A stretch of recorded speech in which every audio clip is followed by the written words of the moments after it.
priority word is sooner. The priority words quickly, the priority words now, because we are fighting now, not tomorrow, and the day after tomorrow. It will prolong.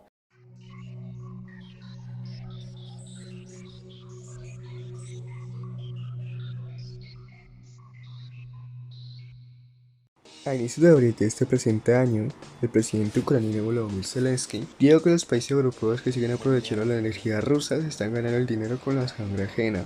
Dio a entender que las enormes sumas que recibe Rusia por exportaciones de gas y petróleo la eximen de tomarse las negociaciones de paz en serio. Mikhail Khodorkovsky, exdirector ejecutivo de la petrolera rusa Yukos, que ahora está en el exilio, le dijo a la BBC que un embargo a los hidrocarburos rusos sería un fuerte golpe para el presidente Vladimir Putin, ya que le haría perder más de la mitad de sus ingresos. Pero no había visto una interrupción inmediata a las importaciones. El comisario europeo de Asuntos Económicos, Paolo Gentiloni, solo dijo que la Unión Europea reducirá su dependencia del gas y el petróleo rusos a la tercera parte a fines de este año, ya será en 2027, y aunque Alemania, mayor comprador europeo de energía rusa, adelantó el fin del verano europeo el plazo que se ha fijado a fin de año para dejar de importar petróleo, manteniendo la importación de gas, es posible que aún así sea demasiado tarde para ayudar a Ucrania. En Polonia, donde hasta el momento hay 4 millones de refugiados ucranianos, su mayoría mujeres y niños, el gobierno se mostró vacilante. Al principio pidió un embargo europeo al gas y al petróleo rusos y después votó en contra. Lo único que lo salvó de la hipocresía fue la decisión unilateral de Rusia de cortar el suministro a Polonia y a Bulgaria, por ser países entre comillas no amistosos que se negaron a pagar las importaciones de gas en rublos.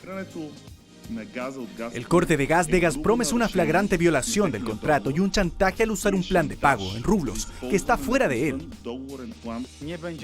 No vamos a pagar en rublos por el gas ruso. Haremos todo lo posible para imponer a Rusia multas contractuales. Esos países ahora tienen una oportunidad de mostrar al resto de Europa que la vida puede continuar sin el gas ruso.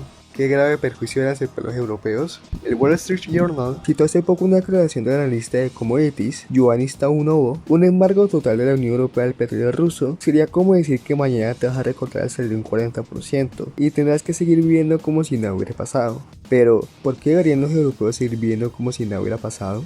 Rusia invadió Ucrania y obligó a 12 millones de personas a abandonar sus hogares, entre ellos 10 millones que huyeron a otros países. Es posible que a no menos de 1 millón de ucranianos se lo haya deportado a Rusia a la fuerza. Mariupol, que hasta hace poco era una ciudad pacífica con una población de más de 400.000 personas, quedó totalmente destruida y muchas otras ciudades han sufrido importantes daños. Miles o tal vez decenas de miles de personas civiles y miembros de las fuerzas armadas ucranianas que defendían su país han muerto, y hay muchos más heridos. Hay pruebas convincentes de que soldados rusos cometieron crímenes de guerra, entre ellos asesinatos, torturas y violaciones.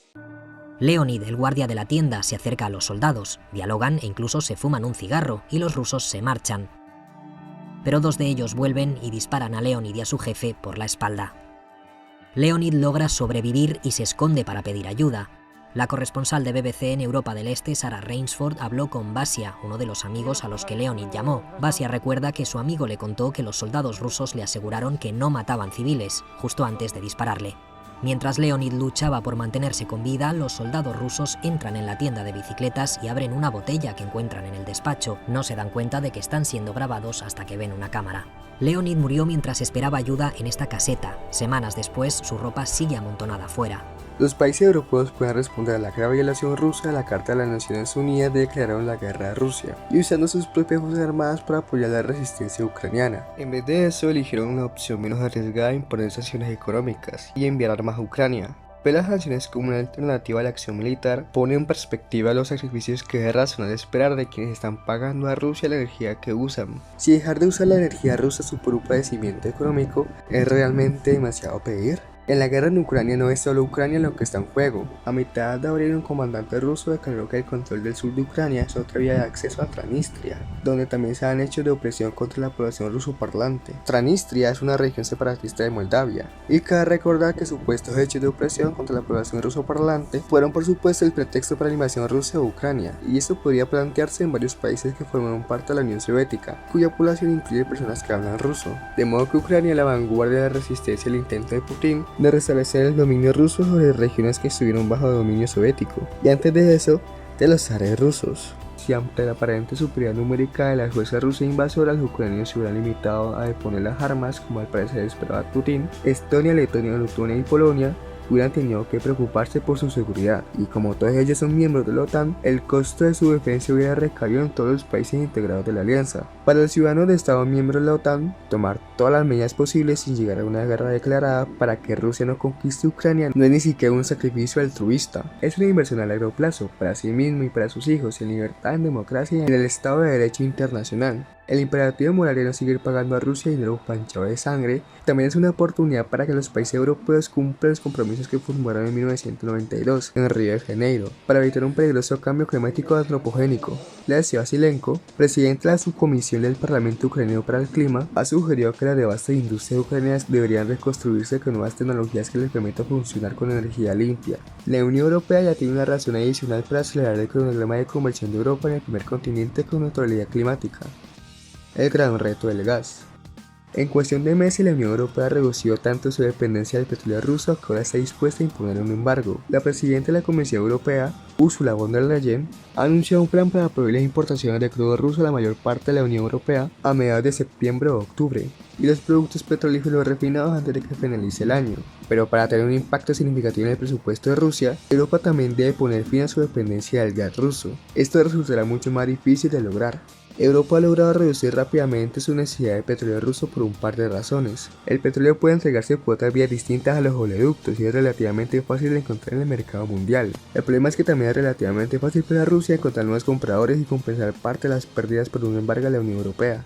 El gas es diferente. Europa necesita gas natural para proporcionar calor en invierno y para sus industrias. Y algunas características del mercado del gas natural harán que sea mucho más difícil y costoso encontrar alternativas a los suministros rusos. Para empezar, hay poca capacidad de producción disponible fuera de Rusia. Aunque existen mercados al contado, su objetivo es redistribuir la oferta a la demanda existente entre las regiones según sea necesario y no proporcionar un suministro adicional. Los nerviosos ministros europeos de energía han visitado a varios productores mundiales de gas con la esperanza de convencerlos de aumentar la producción. Los principales productores de gas están encantados, pero advierten que se tarda hasta 4 años en lanzar nuevos proyectos, y hacerlo solo tiene sentido comercial si el cliente está dispuesto a firmar un contrato de 20 años. Por lo tanto, la única manera de compensar el déficit de gas ruso es combinando el ahorro de energía y el aumento de las importaciones. En ese sentido, el gas natural licuado que puede transportarse por barco ofrece ser la principal alternativa al gas ruso por tubería, aunque plantea desafíos propios. Antes de que comenzara la guerra en Ucrania, Europa ya importaba casi tanto gas natural licuado como gas canalizado.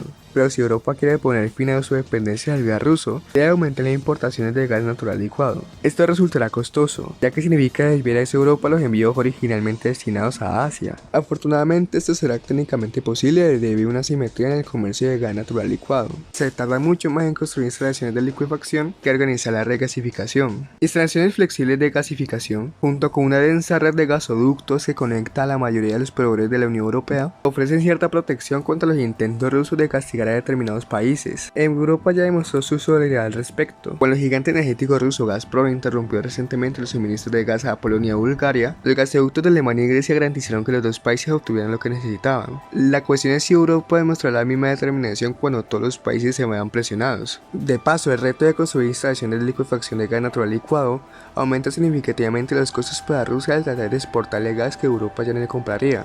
Durante varios años, Rusia no podría vender los 140.000 millones de metros cúbicos de gas natural que van a Europa cada año. Si Europa está dispuesta a pagar el precio de las costosas importaciones de gas natural licuado, podría sobacar gravemente la capacidad de Rusia de obtener divisas mediante las exportaciones de gas. Esto haría una mella en el presupuesto de guerra de Vladimir Putin. Si alguien intenta intervenir en los eventos en curso desde el exterior y crea amenazas estratégicas inadmisibles para Rusia, debe saber que nuestros ataques serán rápidos como un relámpago.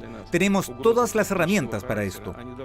¿Y tú qué opinas? ¿Debería Europa dejar de comprar y divorciarse definitivamente del gas ruso? ¿Consideras que vale la pena el sacrificio económico de las naciones europeas para afectar a Rusia? Déjamelo saber en los comentarios. Allá nos vemos. Por cierto, por respeto en la descripción les dejaré el enlace del canal de Hipótesis de Poder para que vayan a verlo. Es un contenido definitivamente interesante y entretenido para quienes gustan el tema de geopolítica. Ya hemos llegado al final del video. Si les gustó le pueden dar me gusta y si desean se suscriben y comparten. Serían de mucha ayuda. Comenten de qué tema quieren que trate el próximo video que yo los tomaré en cuenta.